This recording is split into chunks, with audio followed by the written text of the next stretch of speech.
ഈ വീഡിയോ ഒന്ന് ശ്രദ്ധിച്ചു നോക്കൂ. I am making a very direct announcement. You now have the opportunity to register and see between 70,000 rupees and 90,000 rupees appearing in your account.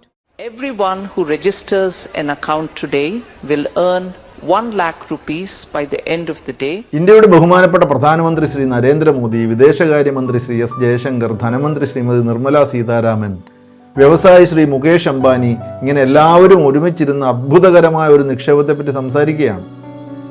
താഴെ പ്രമുഖ ബാങ്കുകളുടെയൊക്കെ ലോഗോകളും ഉണ്ട്. ഇതെല്ലാ ദിവസവും നവമാധ്യമങ്ങളിൽ ഇങ്ങനെ പ്രത്യക്ഷപ്പെട്ടുകൊണ്ടിരിക്കുന്നു. ഇതൊരു സർക്കാർ പദ്ധതിയല്ലെന്നും പ്രമുഖരുടെ മുഖവും ശബ്ദവും ഒക്കെ ദുരുപയോഗം ചെയ്തുകൊണ്ട് വിശ്വാസം സൃഷ്ടിക്കുന്ന ഒരു ഓൺലൈൻ തട്ടിപ്പാണെന്നും നമ്മിൽ കുറച്ചു പേർക്കൊക്കെ അറിയാം. എന്നാൽ രാജ്യത്തിൻ്റെ പ്രധാനമന്ത്രി ഒരു പദ്ധതി പ്രഖ്യാപിക്കുന്നു എന്ന് കണ്ടാൽ സാധാരണക്കാരൻ സംശയിക്കുമോ? പലരും ജീവിത സമ്പാദ്യം മുഴുവൻ അതിൽ നിക്ഷേപിച്ചേക്കാം. രാജ്യത്തിൻ്റെ പ്രധാനമന്ത്രിയുടെയും കേന്ദ്രമന്ത്രിമാരുടെയും മുഖവും ശബ്ദവും ഒക്കെ ദുരുപയോഗിച്ച് വ്യാജ വീഡിയോകൾ യാതൊരു തടസ്സവുമില്ലാതെ പ്രചരിക്കപ്പെടുന്നിടത്ത് നമ്മുടെയൊക്കെ സുരക്ഷിതത്വം എന്താണ്? നമ്മൾ ഫേസ്ബുക്കിലും ഇൻസ്റ്റാഗ്രാമിലും ഒക്കെ പങ്കുവയ്ക്കുന്ന ചിത്രങ്ങളും വീഡിയോകളും ഒക്കെ ഉണ്ടല്ലോ, അതൊക്കെ തട്ടിപ്പുകാരൻ്റെ കയ്യിൽ വ്യാജ വീഡിയോ നിർമ്മിക്കാനുള്ള അസംസ്കൃത വസ്തുവായി മാറാം. നമ്മുടെ മുഖം ഉപയോഗിച്ച് ബന്ധുക്കളോട് പണം ചോദിക്കാം. നമ്മുടെ ശബ്ദത്തിൽ അടിയന്തര സഹായം ആവശ്യപ്പെടാം.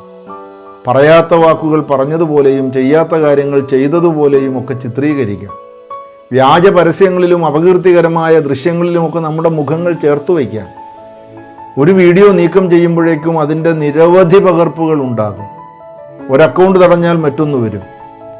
കുറ്റവാളി ഒരു രാജ്യത്താകും, സെർവർ മറ്റൊരു രാജ്യത്താകും, ഡൊമൈൻ രജിസ്റ്റർ ചെയ്തത് വേറൊരിടത്താകും, പണം പോകുന്നത് നിരവധി ബാങ്ക് അക്കൗണ്ടുകളും ക്രിപ്റ്റോ വാലറ്റുകളും ഒക്കെ കടന്ന് മറ്റൊരു രാജ്യത്തേക്കുമാകും.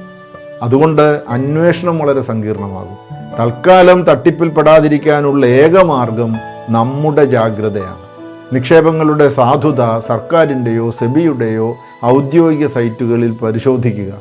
പരിചിതനായ ഒരാൾ വീഡിയോ കോളിലോ ശബ്ദത്തിലോ പണം ആവശ്യപ്പെട്ടാൽ നമ്മുടെ കൈവശമുള്ള നമ്പറിൽ തിരിച്ചു വിളിച്ച് ഉറപ്പാക്കുക. OTPയും ബാങ്ക് വിവരങ്ങളും മറ്റാർക്കും നൽകാതിരിക്കുക. പണം നഷ്ടപ്പെട്ടാൽ ഉടൻ 1930 വിളിക്കുക. പ്രിയമുള്ളവരെ, പുതിയ കാലത്ത് കാണുന്നതെല്ലാം സത്യമല്ല, കേൾക്കുന്നതെല്ലാം തെളിവുമല്ല. പരിചിതമായ മുഖത്തിനു പിന്നിൽ അപരിചിതനായൊരു തട്ടിപ്പുകാരനുണ്ടാവാം. പ്രധാനമന്ത്രിയുടെ മുഖം പോലും മോഷ്ടിക്കപ്പെടുന്ന കാലത്ത് നമ്മുടെ മുഖത്തിൻ്റെ കാവൽക്കാരൻ നമ്മൾ തന്നെയാകണം. OS ടോക്സിൽ വീണ്ടും കാണാം.